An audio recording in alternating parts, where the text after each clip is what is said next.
দুইজন police officer একটি পুরনো ভাঙাচোরা ধ্বংসপ্রায় বাড়িতে তদন্ত করতে আসে, কারণ অভিযোগ পাওয়া গিয়েছিল যে এই বাড়ি থেকে মেয়েদের চিৎকারের শব্দ শোনা যায়। বাড়ির ভেতরে ঢুকতেই তারা একটি ঘরের মেঝেতে পড়ে থাকা এক মেয়েকে দেখতে পায়, যে খুবই ভয় পেয়েছিল এবং আতঙ্কিত ছিল। তার দুটি চোখই উপড়ে নেওয়া হয়েছিল। ঠিক তখনই হঠাৎ পেছন থেকে এক ব্যক্তি পুলিশ অফিসারদের উপর আক্রমণ করে। এই লোকটির নাম জেকব, যে অত্যন্ত নিষ্ঠুর এবং বিপজ্জনক। জেকব একজন পুলিশ অফিসারকে মেরে ফেলে এবং অন্যজনের একটি হাত কেটে গুরুতর আহত করে। নিজের জীবন বাঁচাতে সেই পুলিশ অফিসার জেকবের দিকে গুলি চালায়, কিন্তু জেকব সঙ্গে সঙ্গে সেখান থেকে পালিয়ে যায়। কিছুক্ষণের মধ্যেই ব্যাকআপ টিম সেখানে পৌঁছে যায় এবং তারা আরও অনেক মেয়ের পচা যাওয়া লাশ খুঁজে পায়। এরপর গল্প 4 বছর এগিয়ে যায়। সেই আহত পুলিশ অফিসার এখন পুরোপুরি সুস্থ হয়ে গেছে এবং কাটা হাতের জায়গায় একটি কৃত্রিম হাত লাগিয়েছে, কিন্তু সে এখনও জেকবকে ভুলতে পারেনি। একদিন ডিউটিতে গিয়ে সে একটি নতুন কাজ পায়। কিছু অপরাধীকে ব্ল্যাকওয়েল নামের একটি হোটেলে নিয়ে যেতে হবে। কয়েক বছর আগে এই হোটেলের ওপরের 2 তলায় আগুন লেগেছিল, আর এখন সেই জায়গা পরিষ্কার করার কাজ বন্দীদের দিয়ে করানো হচ্ছে। এখানে 4 জন পুরুষ এবং 4 জন মহিলা অপরাধীকে আনা হয়, আর তাদের নজরদারির জন্য একজন মহিলা পুলিশ অফিসারও থাকে। হোটেলে ঢুকতেই তারা এক বৃদ্ধার সঙ্গে দেখা করে, যিনি তাদের স্বাগত জানান এবং কাজ বুঝিয়ে দিয়ে চলে যান। সবাই পরিষ্কার পরিচ্ছন্নতার কাজ শুরু করে, কিন্তু তারা জানত না যে মৃত্যু ইতিমধ্যেই এই দেওয়ালের আড়ালে লুকিয়ে তাদের জন্য অপেক্ষা করছে। অন্যদিকে 2 পুলিশ অফিসার নিজেদের মধ্যে কথা বলতে ব্যস্ত থাকায় সুযোগ বুঝে 2 মহিলা অপরাধী, এমি এবং ক্রিস্টিন, পালানোর পরিকল্পনা করে। কিন্তু মেন গেটে তালা দেওয়া ছিল এবং অন্য কোনো বের হওয়ার পথ তারা জানত না। এই সময় মাইকেল নামের এক অপরাধী পরিষ্কার করতে গিয়ে হোটেলের একটি ম্যাপ পেয়ে যায়। সে তার বন্ধু উইলিয়ামকে নিয়ে ম্যাপ অনুসরণ করে বের হওয়ার রাস্তা খুঁজতে থাকে। কিছুক্ষণ পর তারা একটি ঘরে গিয়ে একটি শুকনো লাশ দেখতে পায়, যার চোখ দুটো উপরে নেওয়া হয়েছিল। উইলিয়াম অবাক হয়ে বলে, যদি এখানে আগুন লেগে থাকে তাহলে লাশটা পুড়েছে কেন? কাপড়ও ঠিক আছে। তখন তারা বুঝতে পারে এখানে কিছু ভয়ঙ্কর ঘটনা ঘটছে। ভয়ে মাইকেল দ্রুত পালানোর চেষ্টা করে। উইলিয়াম তার পেছনে আসছিল। ঠিক তখনই হঠাৎ লিফটের দরজা খুলে যায় এবং জেকব বেরিয়ে এসে মাইকেলের উপর আক্রমণ করে। তার চেনে লাগানো হুক মাইকেলের পায়ে গেঁথে যায়, আর জেকব তাকে টেনে নিয়ে যায়। উইলিয়াম সবকিছু দেখলেও ভয় পেয়ে কিছুই করতে পারেনি।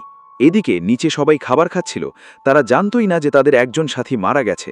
ঠিক তখন খাবারের গন্ধে একটি কুকুর হোটেলের ভিতরে ঢুকে পড়ে। ক্রিস্টিন লক্ষ্য করে কোন পথ দিয়ে কুকুরটি ঢুকেছে এবং সে ও এমি ঠিক করে রাতে সেই পথ দিয়েই তারা পালাবে। রাতে এমি গোসল করতে যায়, তার ব্যাগে একটি হোলি ক্রসের ট্যাটু দেখা যায়। তখন একজন অপরাধী লুকিয়ে তাকে দেখছিল এবং জোর করার চেষ্টা করে, কিন্তু ঠিক সময় ক্রিস্টিন এসে এমিকে বাঁচায়। রাতে মহিলা পুলিশ অফিসার লিফটে করে উপরে উঠতে গেলে লিফট নিজে থেকেই 8ম তলায় চলে যায়। সেখানে জেকব তাকে ধরে লিফটের ছাদে মাথা আঘাত করে মেরে ফেলে। এরপর তার চোখও উপড়ে নেয়। আসলে জেকব মানুষের চোখ সংগ্রহ করতে পছন্দ করত। যাদের সে হত্যা করত তাদের চোখ সে জমিয়ে রাখত। অন্যদিকে এমি এবং ক্রিস্টিন চুপচাপ সেই পথ দিয়ে পালাতে যাচ্ছিল যেখান দিয়ে কুকুরটি ঢুকেছিল, কিন্তু হঠাৎ জেকব একটি গোপন পথ দিয়ে তাদের সামনে হাজির হয় এবং তার হুক ছুঁড়ে মারে, যা এমির কাঁধে গেঁথে যায়। সে এমিকে টেনে নিয়ে যেতে থাকে। এমির চিৎকার শুনে পুলিশ অফিসার এবং ক্রিস্টিন সেখানে আসে, কিন্তু ততক্ষণে জেকব এমিকে নিয়ে অদৃশ্য হয়ে গেছে। অফিসার সেই বৃদ্ধা মহিলাকে জিজ্ঞেস করে, এই পথটা কোথায় যায়? তখন সে জানায়, এই পথ সোজা 9ম তলায় গিয়ে পৌঁছায়।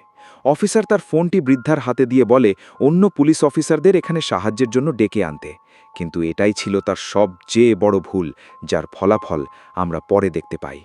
এরপর সে ক্রিস্টিনকে সঙ্গে নিয়ে এমিকে বাঁচানোর জন্য 9ম তলার দিকে এগিয়ে যায়। অন্যদিকে বাকি অপরাধীরা রাতে ঘুমানোর বদলে হোটেল ঘুরতে দেখতে থাকে, না জেনেই যে এখানে কতটা ভয়ঙ্কর কিছু ঘটছে। 9ম তলায় উইলিয়াম এখনও জেকবের হাত থেকে বাঁচতে লুকিয়ে লুকিয়ে ঘুরছিল। কিছুক্ষণ পর সে ক্রিস্টিন আর সেই পুলিশ অফিসারের সঙ্গে দেখা করে। উইলিয়াম অফিসারকে সব কিছু খুলে বলে, কিভাবে জেকব মাইকেলকে হত্যা করেছে এবং দেখতে কেমন ছিল। এটা শুনে অফিসার বুঝতে পারে এই লোকটাই সেই মানুষ যার মাথায় কয়েক বছর আগে সে গুলি করেছিল।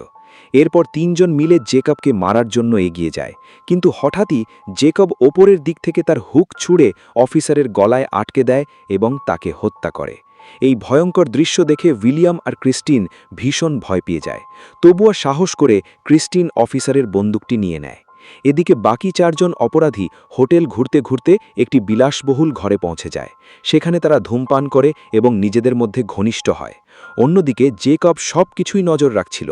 আমরা এটাও দেখতে পাই সে এখনও এমিকে হত্যা করেনি।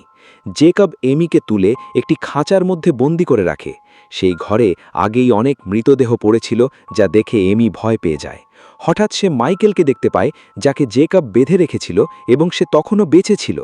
এমি তাকে জাগানোর চেষ্টা করলে জেকব সেখানে এসে যায়। প্রথমে সে এমিকে কিছুক্ষণ লক্ষ্য করে, তারপর মাইকেলের কাছে গিয়ে তার চোখ তুলে নেয় আর যন্ত্রণায় মাইকেল মারা যায়। এরপর জেকব এমিকে খাঁচা থেকে বের করে টেনে বাথরুমে নিয়ে যায়। সেখানে সে এমির পিঠে থাকা হলি ক্রসের ট্যাটুটিকে খেয়াল করে দেখে। এরপর গল্পে জেকবের অতীত দেখানো হয়। ছোটবেলায় তার মা তাকে খাঁচায় বন্দি করে রাখত এবং ভয়ানক নির্যাতন করত। সে জেকবকে শেখাত এই পৃথিবীর সব নারীই খারাপ, তারা ঈশ্বরের পথ অনুসরণ করে না।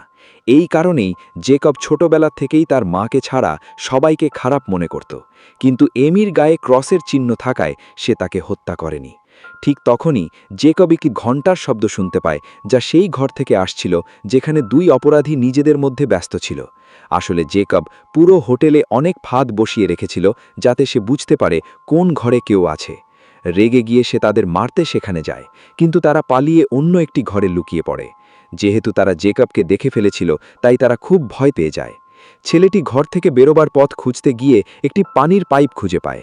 সে প্রথমে মেয়েটিকে সেই পাইপ ধরে নিচে নামাতে শুরু করে, কিন্তু কিছুক্ষণ পর মেয়েটি মাঝপথে আটকে যায়, কারণ জেকব ছেলেটিকে মেরে ফেলেছিল এবং মেয়েটিকে আবার টেনে ওপরে তুলছিল। কিছুটা ওপরে তুলে হঠাৎ জেকব তাকে ছেড়ে দেয়, ফলে মেয়েটি নিচে পড়ে যায় এবং তার হাত ভেঙে যায়। তার রক্তের গন্ধ পেয়ে কিছু বন্য কুকুর এসে তাকে ছিঁড়ে খেয়ে ফেলে। জেকব ওপর থেকে এই দৃশ্য উপভোগ করছিল। এরপর সে ছেলেটির চোখও তুলে নেয় এবং বাকি মানুষদের খুঁজতে বের হয়। সে কুঠার নিয়ে আক্রমণ করে, কিন্তু মাইক নামের এক অপরাধী তার সঙ্গে লড়াই করে এবং বন্ধুকে নিয়ে একটি ঘরে লুকিয়ে পড়ে। জেকব রেগে গিয়ে একে একে সব ঘরে খুঁজতে থাকে। তখন সে একটি ফোনের রিং শুনতে পায়। শব্দ অনুসরণ করে সে একটি মেয়েকে খুঁজে পায়, যে আলমারির ভিতরে লুকিয়েছিল। জেকব জোর করে ফোনটি মেয়েটির মুখের ভিতরে ঢুকিয়ে দেয়। ফোনটি তার গলায় আটকে যায় এবং শ্বাসরোধ হয়ে তার মৃত্যু হয়। এরপর সে তার লাশটিও টেনে নিয়ে যায়। মাইক লুকিয়ে এই সব কিছু দেখছিল, কিন্তু ভয়ে সে তার বন্ধুকে বাঁচাতে পারেনি। এখন পুরো হোটেলে মাত্র 4 জন মানুষই বেঁচে ছিল। বাকি সবাইকে জেকব ইতিমধ্যেই মেরে ফেলেছিল। মাইকও পরে বেঁচে থাকা অন্যদের সঙ্গে যোগ দেয়। এরপর তারা সবাই মিলে হোটেল থেকে বের হওয়ার পথ খুঁজতে শুরু করে, কিন্তু জেকব পুরো হোটেল জুড়ে ফাঁদ বসিয়ে রেখেছিল, তাই সে সহজেই বুঝতে পারত কে কোথায় আছে। জেকব দেওয়াল ভেঙে হঠাৎ সেখানে এসে হাজির হয় এবং মাইককে তুলে ছুঁড়ে ফেলে দেয়। এতে মাইক মারাত্মকভাবে আহত হয়ে অজ্ঞান হয়ে যায়। এদিকে ক্রিস্টিন আর উইলিয়াম দৌড়ে লিফটের ভেতরে লুকিয়ে পড়ে, কিন্তু জেকব লিফট নষ্ট করে দেয় এবং কুঠার দিয়ে দরজা ভাঙতে থাকে। নিজেদের বাঁচাতে উইলিয়াম লিফটের ওপরে উঠে যায় এবং ঠিক সময় ক্রিস্টিনকেও টেনে তোলে। এরপর তারা দৌড়ে এমন একটি ঘরে পৌঁছায় যেখানে জেকব মানুষের চোখগুলো কেমিক্যাল ভর্তি জারে সংরক্ষণ করে রেখেছিল। ঘরের দেওয়াল জুড়ে টাকাও লাগানো ছিল। ঠিক তখনই তারা এমির চিৎকার শুনতে পায়। তারা এমিকে খাঁচা থেকে বের করার চেষ্টা করছিল, কিন্তু জেকব চলে আসায় তারা লুকিয়ে পড়ে। জেকব এসে আবার এমির দিকে ভয়ঙ্করভাবে তাকাতে থাকে এবং তার বন্দুক রিলোড করতে শুরু করে। এমিকে বাঁচানোর জন্য উইলিয়াম জেকবের মনোযোগ সরাতে তার সব জার ভেঙে ফেলে। এতে জেকব প্রচণ্ড রেগে গিয়ে উইলিয়ামকে ফার্নিচারের আড়ালে চাপা দিয়ে মেরে ফেলে। এদিকে সেই বৃদ্ধা মহিলা জেকবের ঘরে আসে। এমি তাকে দেখে খুশি হয়ে যায়, কারণ সে ভাবে এই মহিলাই তাকে বাঁচাতে এসেছে। কিন্তু এখানেই গল্পের সবচেয়ে বড় টুইস্ট, এই বৃদ্ধাই আসলে জেকবের মা।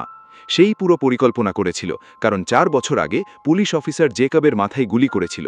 তার প্রতিশোধ নিতেই এই সব কিছু। তখন এমি বলে, আমাদের দোষ কি? তখন বৃদ্ধা বলে, তোমাদের ভাগ্য খারাপ, তাই তোমরা আমাদের এই নরকে এসে পড়েছ। এরপর সে জেকবের ওপর রেগে যায়, কারণ সে এখনও এমিকে বাঁচিয়ে রেখেছে। সে জেকবকে এমিকে মারতে বলে, কিন্তু জেকব রাজি হয় না, কারণ তার কাছে এমি এখন আলাদা হয়ে গেছে। তবুও তার মা জোর করতে থাকলে জেকব রেগে গিয়ে নিজের মাকেই তুলে ছুঁড়ে ফেলে যায়। দেওয়ালে থাকা একটি পেরেক তার মাথায় ঢুকে যায়, আর সেখানেই তার মৃত্যু হয়। নিজের মাকে মেরে ফেলার পর জেকব যেন পুরো পাগল হয়ে যায়। সে এমিকে খাঁচা থেকে বের করে কোথাও নিয়ে যেতে থাকে। ক্রিস্টিন সবকিছু লুকিয়ে দেখছিল। সে তাদের পিছু নেয় এমিকে বাঁচানোর জন্য। একটি ঘরে গিয়ে সে দেখে জেকব এমিকে কোলে নিয়ে বসে আছে। ক্রিস্টিন বন্দুক তাক করে তাকে এমিকে ছেড়ে দিতে বলে, কিন্তু জেকব তখন নিজের জগতে হারিয়েছিল।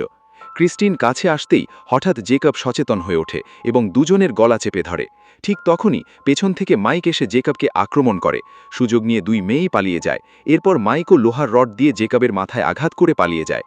জেকব ব্যথায় কষ্ট পেলেও তাদের পিছু ছাড়ে না। সে তাদের খুঁজতে খুঁজতে এক ঘরে পৌঁছায়। সেখানে 3 জন মিলে তাকে আক্রমণ করে এবং জানালা দিয়ে নিচে ফেলে দেয়। ক্রিস্টিন জানালা দিয়ে নিচে তাকিয়ে দেখে জেকব পড়েছে কিনা, কিন্তু জেকব এখনও জানালার কিনারা ধরে ঝুলেছিল এবং হঠাৎ তার হাত ধরে টেনে উঠতে চেষ্টা করে। মাইক জেকবের হাতে আঘাত করে ক্রিস্টিনকে ছাড়িয়ে নেয়। এরপর ক্রিস্টিন লোহার রড দিয়ে জেকবের অখে আঘাত করে। জেকব নবম তলা থেকে নিচে পড়ে যায়। ভীষণ জোরে পড়ে তার মৃত্যু হয়, শরীর জুড়ে লোহার পেরেক ঢুকে যায়। এভাবেই জেকবের শেষ হয়। এরপর মাইক, ক্রিস্টিন এবং এমি আহত অবস্থায় হোটেল থেকে বেরিয়ে আসে। যদিও তারা বেঁচে যায়, তবুও তাদের মৃত বন্ধুদের জন্য তারা ভীষণ দুঃখিত ছিল। এভাবেই এই মুভির প্রথম অংশ শেষ হয়।